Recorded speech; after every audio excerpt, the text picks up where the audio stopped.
Hi there, and welcome to this Friday's Empowering Self and Soul Esteem. It's good to have you. So, today we are going to talk about the valuable role of the Mystic Archetype during this Age of Aquarius. So, what does it mean? What is an archetype?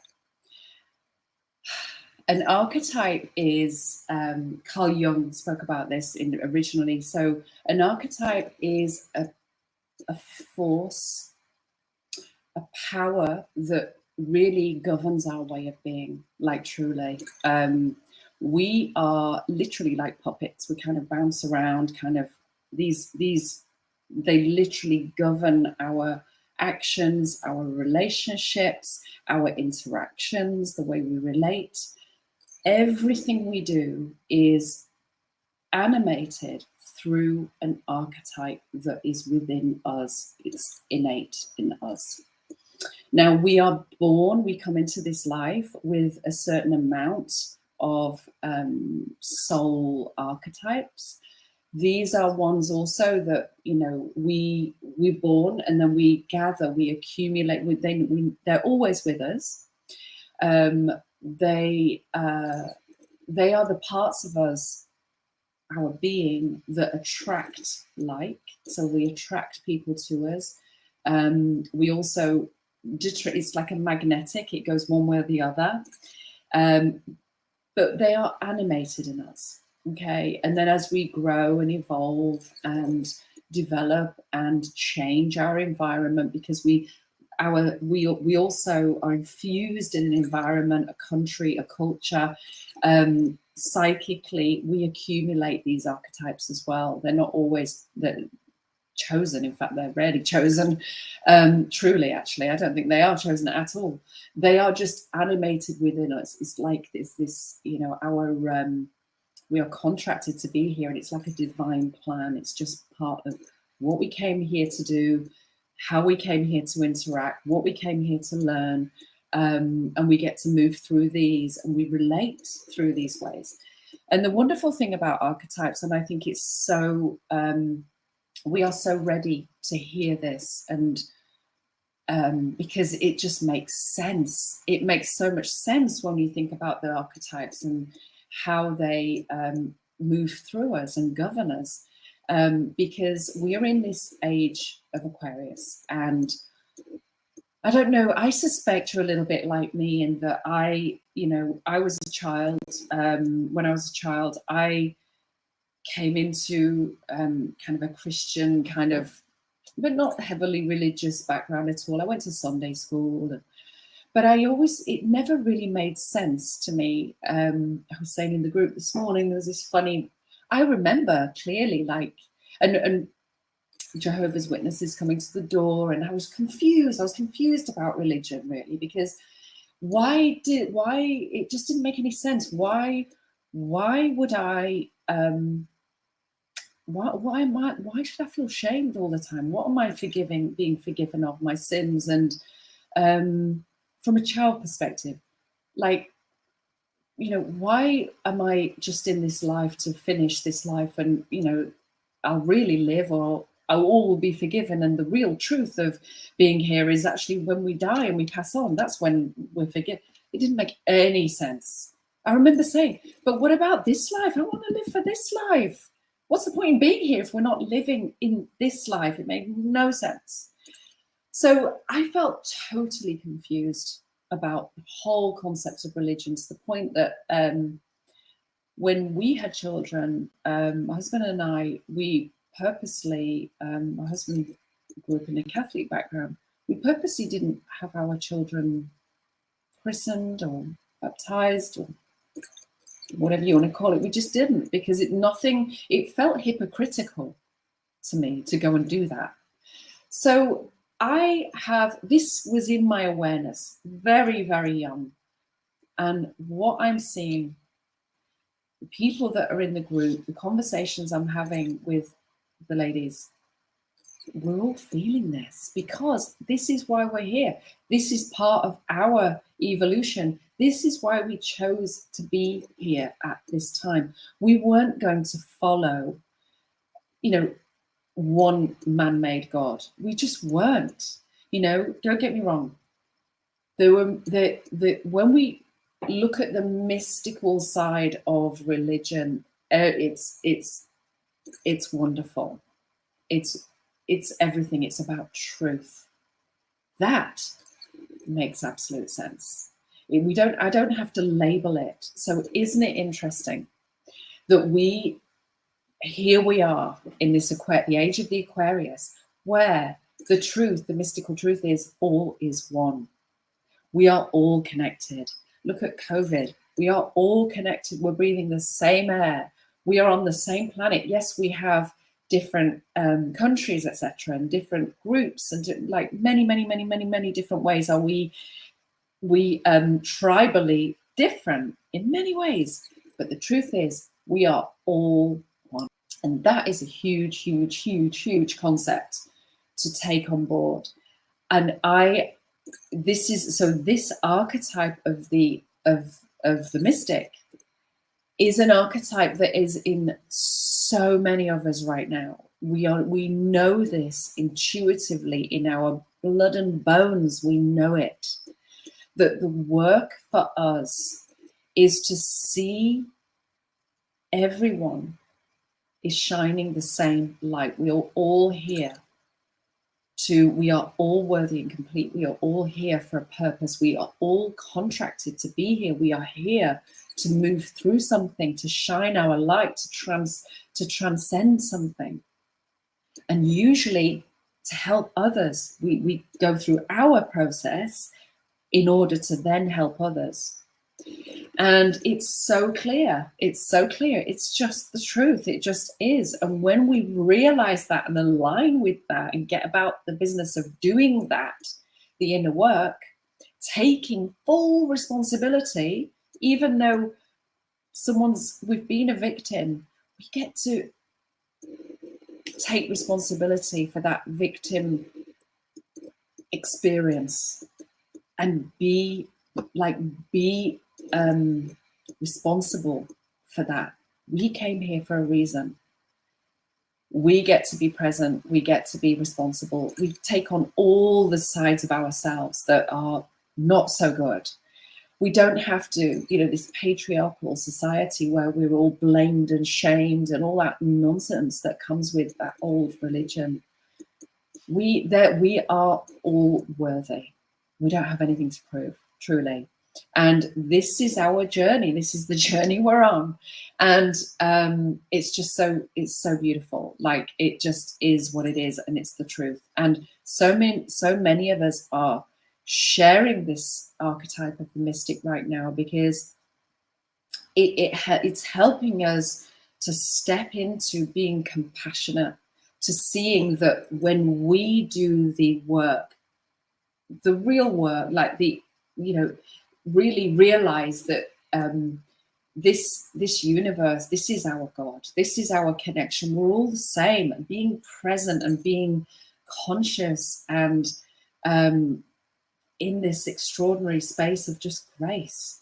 That's our work. That's what God is. Like, really, nature, it's just the truth. And the moment we open up to that, we allow good things into our life, everything just aligns and takes on a whole new meaning, and good things start to come to us. Whilst ever we're in a place of judgment, and that's what we attract. We magnetize things. So we get to, with this incredible mystical archetype, it's there for all of us. It's waiting. This archetype is waiting for us to step in to it. It's really trying to animate us. Okay, some of us are different. Like someone has the beautiful archetype of the musician. It's not something I have. I deeply appreciate it. We all have every archetype, but it's just not animated for me. However, the mystic is. So we all have our journey, and we all get there in our own time. And what I see with the archetypes, and that I share with the group, with the ladies in the group, and with the people in my life, we're all compatible or totally the opposite in their own ways. And this is how we move through life. This is how we relate. And very powerfully, very importantly, yes, there is this collective unconscious that we are all carrying. This is why we all get to be conscious and do and really start letting go and only really looking at what is it I can do? What am I personally responsible for? How can I improve that in my life, in my society, in the people in my life, my family, etc.? How can I love people more? How can I show up more responsibly? How can I help others to empower themselves? You know, truly, like, how can I do that? That's what I'm here for, and that's what we all get to step into. And part of that, a big part of where we're at now, is archetypally, you know, we, again, this is our generation. This is our generation. We've all come into this world right now. We've chosen to be here. We've all come in. We're all living our lives from our child archetype, and that child, you know, reacts. We give away our power. We keep our power. The child reacts in different ways. The child archetype. And we have, it's super complex, like really, because we've learned throughout childhood, I've spoken to about this before, to adapt, to survive. So we've taken on different archetypal roles, storytelling, you know, lying, whatever it takes to be accepted, to be loved, to not be abandoned. So we've taken all these different roles, the child archetype, but in everyday life, in adulthood, it doesn't always serve us to live and behave and react like a child. It doesn't. So the mystical archetype helps us to forgive our past, forgive that child who was just being a child. How could they have known any different? We get to really nurture that beautiful, innocent part of ourselves and parent our child. Mystically parent our child, embrace them, hold them in grace, hold them in just like that wonder, and just like be with them in you know, that child isn't here to deal with this, the horrors of this world. So when we go out into our life and our child is reacting, of course they're reacting, they can't deal with it. We get to parent our child. We get to really just gently hold space, like let that child take a back seat, step in, be the strong adult that we can be when we choose to be. It takes work, however, because the child is, you know, going to kick and scream. And not only that, the saboteur and the addict and all the other things that are part of the team that we've put together throughout our whole life in order to survive, in order to check out because we can't deal with things. You know, there's a whole team in there that we carry. So when we step into the mystic archetype of all is one, we are whole and complete exactly as we are. We didn't come here to prove anything. It's time to start looking at connection and oneness. We're not separate. The only reason why someone feels fear and acts out in a way that is not supportive of themselves, they sabotage themselves, the saboteur archetype, the only is out of fear.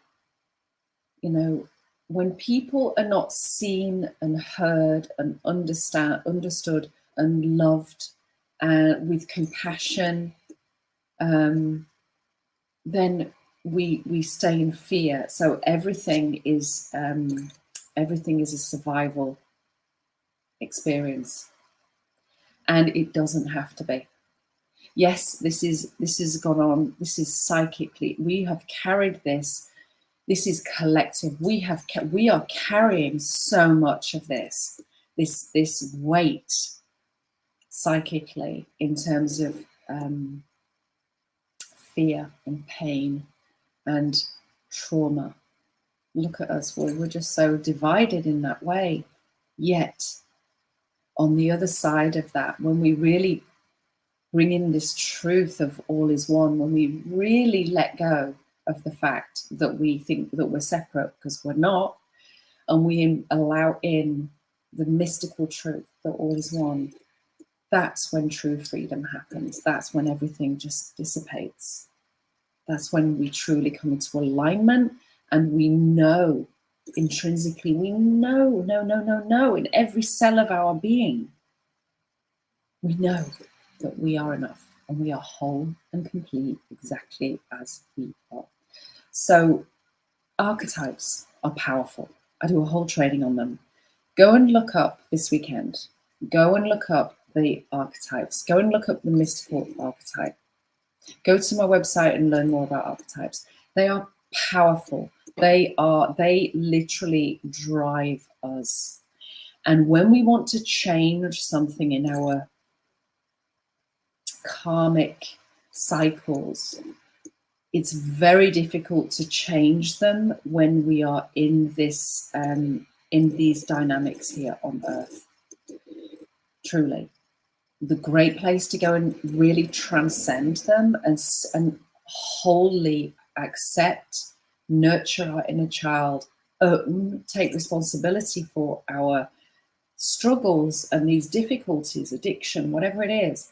The only place, the true place we can finally really transcend out of that archetypal pattern. We never fully let go of it. It's always with us, but we lose the magnetic of that is when we see things from a mystical truth perspective. That is where the energetics around the outside of the earth, when we see it from that perspective, that's where we can literally change in the blink of an eye. That's when miracles happen. We change like that. Whilst ever we're down here reasoning, thinking, victim, being the victim, we can't transcend anything. We could eventually. It just takes time. It's time to start telling the truth. And I spoke about that last week. It is time. And that comes with the mystical archetypes. So I'm going to leave you with that thought for the weekend. It's a big thought. It's huge. I'm also going to read for you a little prayer from Caroline Myss's Defy Gravity book.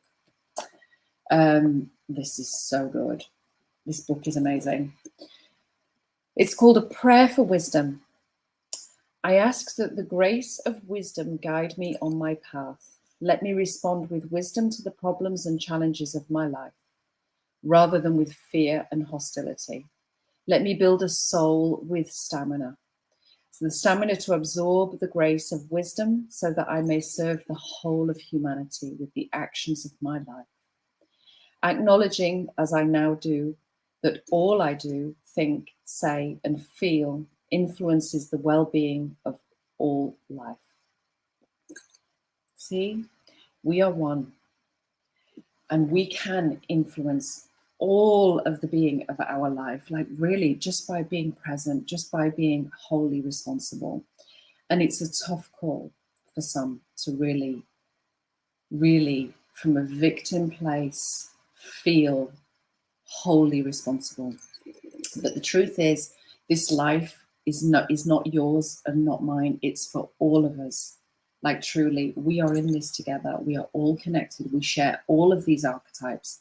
Even those people who are committing atrocities in this world. This is where we get to step in to our mystical self and truly see the bigger picture. Because our child who runs our day-to-day survival life and all the other archetypes out there in survival land, which we're in right now, then it's not about survival. It's about embracing all that is us, every one of us, so that we can, as an individual, bring into the light the truth for us, for everyone, the truth. And that is how we're going to heal. That's how we're going to transcend as as beings right now here on this planet. And that's the work. We are putting the foundations of an extraordinary life in place for our future generations. That's what we're here for. So have a wonderful weekend. Please look into this work. It's extraordinary. And it's the most powerful thing we can do right now is to do the work, truly. So I invite you to do that. All right. See you next Friday. Have a great weekend. Bye for now.